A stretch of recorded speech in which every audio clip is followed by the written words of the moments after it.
Parang di ko nakikita si James. Wala dito. Kanina nandito eh. Panggabi. Oh, nagpapanggabi din pala siya.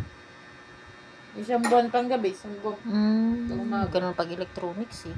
Ganun silang shiftingan nila eh. Pero meron namang 2 weeks lang. Kami minsan 2 weeks lang eh.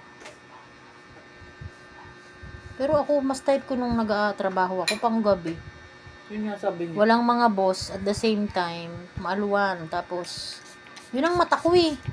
Yun ang gusto ng mata ko pang gabi. Ako naman, di mo ko talaga maano. Yung, alam mo, isang araw lang ako medyo mapuyat. Alam mo, buong kinabukasan, di na ako makaano niya. Buong araw na ako na. Ay, ganun. Hindi ako maano sa gabi. Ako maano ako sa gabi. Pag Talagang- pang umaga ako, hirap ako eh. Parang madaling araw.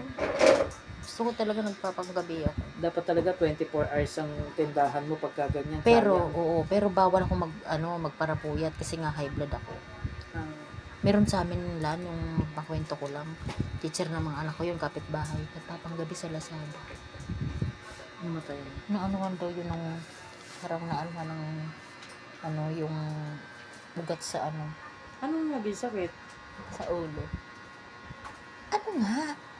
High blood siya, hindi siya umiinom ng maintenance, tapos nagpapanggabi Tapos pa siya. biglang Nagpapanggabi pa siya, tapos, parang na-stroke. parang nakumatos siya. Na-stroke, nakumatos. Binigla nga siya. Sabi ko, kawawa naman. Bawa, ngayon nangyari yun. Kinabukasan patay na, gano'n. Hindi naman. Na-confine siya sa ospital. Matagal. Hindi. Parang ilang days lang din. Siguro hindi ako sure, pero 2 to 3 days, parang ganun. Yun ang hirap. Kaya ako takot ako, nag-maintenance ako. Bata pa. Oy, siguro kasing age ko lang ngayon. Kabatian ko yun, mabait yun sa akin.